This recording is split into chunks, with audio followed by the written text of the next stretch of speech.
Hello viewers, welcome to my YouTube channel. In last video we have seen various PVA questions and we were about various types of post marketing reports जिसमें हमने देखा partner cases, courtesy cases और other types of cases और उनका difference क्या है. This can be one of the question. अभी हम देखने जाएंगे नेक्स्ट टाइमलाइंस. सो ये टाइमलाइंस का भी एक क्वेश्चन होता है कि व्हाट आर द टाइमलाइंस. सो सबसे पहले मैंने 5 डे की टाइमलाइन ऊपर ऐड की है जो कि अभी रिसेंट में मतलब I mean this is recent update. तो प्रीवियसली 5 डे का इतना ही था नहीं टाइमलाइन का. सो कॉम्बिनेशन प्रोडक्ट्स करके एक आया है जहाँ पे भी ड्रग डिवाइस कॉम्बिनेशन या और कोई भी यूएसएफडीए में अगर फाइल रहेगा वो ड्रग मतलब आइदर लाइसेंस जो है उसका एक तो ड्रग के अंडर है या ड्रग डिवाइस कॉम्बिनेशन में है या फिर और नॉर्मल कॉम्बिनेशन है कोई और या फिर बीएलए जैसा वैक्सीन वगैरह का रहता है बायोलॉजिक प्रोडक्ट्स. सो किसके अंडर वो फाइल है वो बहुत इंपॉर्टेंट बन गया है अभी इसके बाद. सो अगर वो कॉम्बिनेशन प्रोडक्ट के अंडर फाइल है और अगर there is some serious malfunction या फिर जैसा any issue with the combination product which necessitate remedial action to prevent any unreasonable risk or substantial harm to the public health. तो ऐसा कोई प्रॉब्लम है जिसकी वजह से पूरे पब्लिक के हेल्थ को अफेक्ट कर सकता है. तो ऐसे केसेस का 5 डेज रिपोर्टिंग टाइमलाइन हो चुका है. पहले सबसे ज़्यादा जो हम दूसरे नंबर का जो देखेंगे हम सुजार. ये जनरली क्लिनिकल ट्रायल में रहता है. इसका डिटेल में नेक्स्ट स्लाइड में हम देखेंगे. तो ये जो सुजार है इसका मैक्सिमम सिटी केसेस में रहता है मोस्टली. तो इसका 7 कैलेंडर डेज टाइमलाइन है और इसमें भी सुजार में अगर डेथ और लाइफ थ्रेटनिंग रहेगा तो वो 7 कैलेंडर डेज बन जाता है. रेगुलर में ऑल जो सीरियस केसेस है मतलब सुजार छोड़ के हम अगर रेगुलर केसेस देखेंगे स्पॉन्टेनियस केसेस क्लिनिकल ट्रायल छोड़ के तो इसके अंदर अगर डेथ लाइफ थ्रेटनिंग वो भी रहेगा तो वो भी और बाकी हमने जो भी जितने भी सीरियसनेस क्राइटेरिया देखे हैं वो सब का टाइमलाइन रहता है 50 कैलेंडर डेज. ये कैलेंडर डेज हमको याद रखना है. It's not a business days. ठीक है. और ये कहाँ से स्टार्ट होता है ये नीचे हम देखेंगे मतलब कब से वो ये करना है उसको कैलकुलेट करना है. तो जैसा हमको डिफरेंस समझ में आया क्लिनिकल ट्रायल में अगर डेथ लाइफ थ्रेटनिंग रहेगा और सुजार भी रहेगा वो तो उस केस में वो 7 डेज रहता है. और रेगुलर केस में क्लिनिकल ट्रायल हो या और रेगुलर कोई केस हो जिसके अंदर क्लिनिकल ट्रायल नहीं रहेगा तो उसमें रेगुलर में डेथ और लाइफ थ्रेटनिंग या कोई भी रहना तो seriousness criteria it will B 15 calendar days. Okay. There are no global guidelines as such for non-serious cases, लेकिन यूरोपियन रीजन में all non-serious cases 90 calendar days में सबमिट होते हैं. तो you should not be thinking that कि non-serious cases submit नहीं होते या फिर सीरियस लिस्टेड केसेस. तो लिस्टेड केसेस के बारे में भी हम आगे देखेंगे. तो अभी जस्ट कीप इन माइंड कि सीरियस लिस्टेड और जो नॉन-सीरियस केसेस रहते हैं ये बल्क रिपोर्टिंग होता है. इसका एग्रीगेट रिपोर्टिंग भी बोलते हैं हम उसको. इन दैट पर्टिकुलर टाइमलाइन वो भी हम टाइमलाइन देखेंगे. इट्स 6 months या 1 year. In that way it is getting submitted in a aggregate manner और इन अ कंबाइंड मैनर और इन बल्क रिपोर्ट. ठीक है. अभी ये जो जितने भी टाइमलाइंस है हम यहाँ कहाँ से कैलकुलेट करते हैं इनिशियल रिसिप्ट डेट जिसको हम डे 0 कहते हैं. फॉर एग्जाम्पल कोई भी रिपोर्ट है अगर किसी मैन्युफैक्चरिंग कंपनी को अगर पता चल गया कि 5 जैन को ये रिपोर्ट हुआ है सो वो particular day will be call calculated as day 0 और 6 जैन से उसका डे 1 स्टार्ट हो जाएगा. और ये जो हम जितने भी देख रहे हैं 15 calendar days 7 calendar days 5 calendar days ये सब जो भी कैलेंडर डेज है यहाँ से कैलकुलेट होते हैं. तो मैन्युफैक्चरिंग कंपनी अगर किसी और को किसी के साथ पार्टनर है एचडीए है उनका तो जब पार्टनर को वो चीज़ पता चल जाती है दैट विल बी डे 0. या फिर कंपनी के बिहाफ में कोई काम कर रहा है जैसा मेडिकल रिप्रेजेंटेटिव है या और कोई भी काम कर रहा है अगर उनको भी पता चल जाता है वो तो that will become a day 0.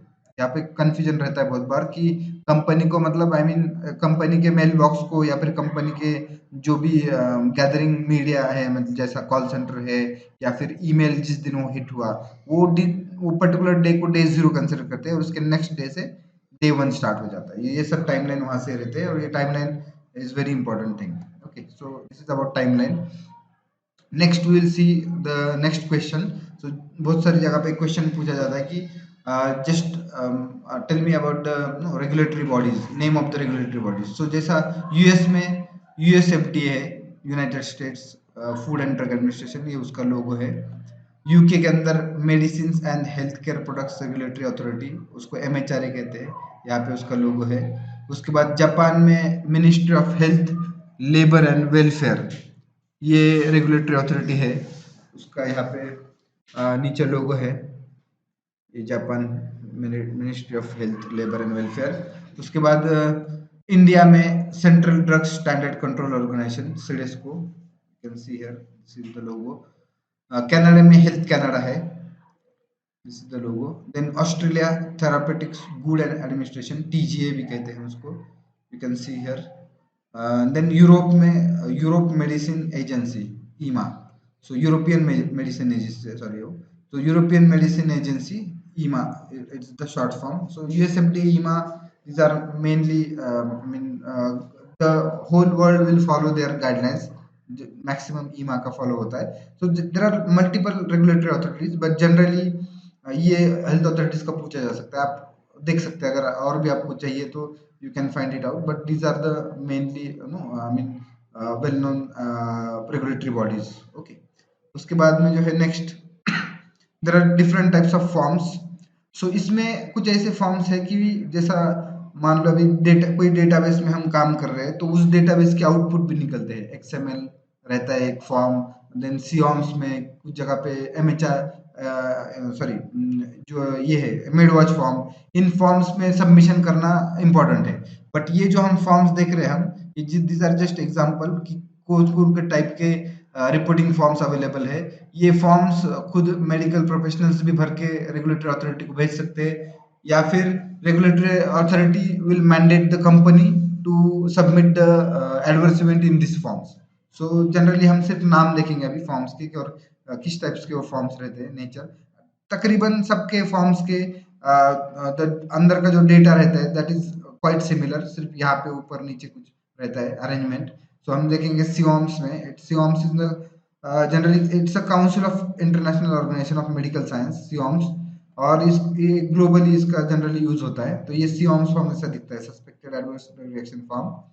यहाँ पे वो रिपोर्टिंग का नंबर आ जाता है, जो पर्टिकुलर एडवर्स इवेंट है उसका, या पेशेंट्स की इनिशियल्स, कंट्री, रिएक्शन का मतलब ये रिएक्शन इंफॉर्मेशन है। यहाँ पे date of birth, age, reaction का ऑनसेट, और यहाँ पे आप हॉस्पिटलाइजेशन क्राइटेरिया देख सकते हैं, पेशेंट डाइड हुआ है या फिर और प्रोलॉन्गेशन हुआ या और लाइक समथिंग लाइक दैट। ये सस्पेक्ट ड्रग की इंफॉर्मेशन रहेंगी यहाँ पे, कॉन्कोमिटेंट मैन्युफैक्चरिंग, और भी लंबा रहता है फॉर्म, 2-3 पेजेस का। So I just took the pictorial representation of that form for your better understanding. Then COMS के बाद में यूएस में मेडवॉच फॉर्म है, मेडवॉच फॉर्म 3500A।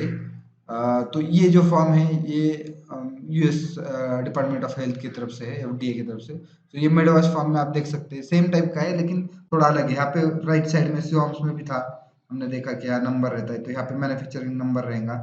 यहाँ पे पेशेंट आइडेंटिफायर रहता है, age at the time of onset, date of birth, sex, weight, adverse event क्या हुआ था, या प्रोडक्ट प्रॉब्लम, और या फिर सीरियसनेस क्राइटेरिया।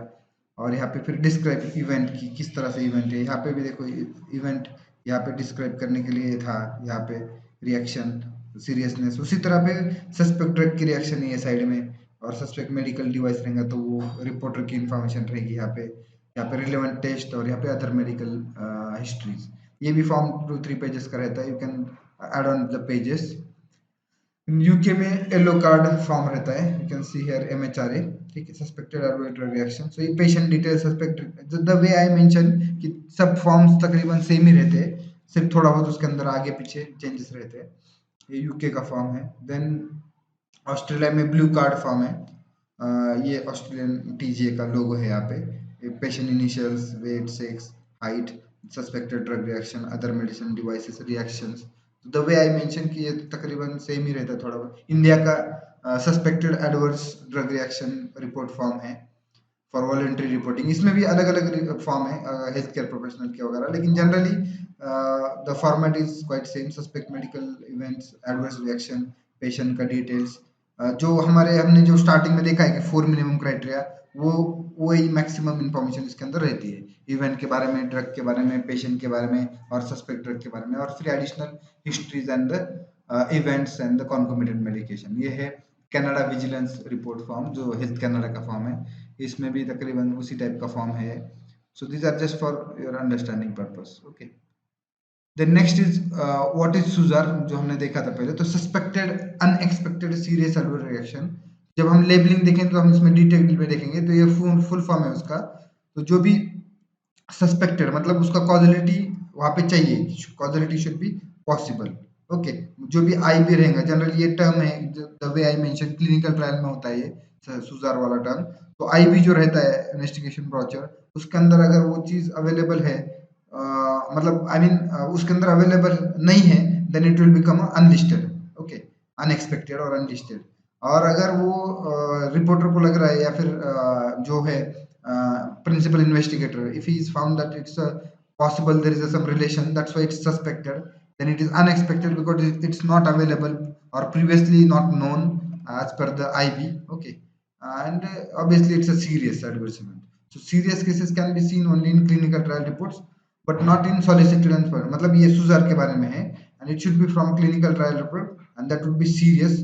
तो अगर serious रहेगा सुजार, तो the way we have mention it will be the timeline will be 7 days। और उसके साथ साथ अगर डेथ लाइफ थ्रेटनिंग रहेगा तो भी उस केस में भी वो 7 days का टाइमलाइन फॉलो होता है।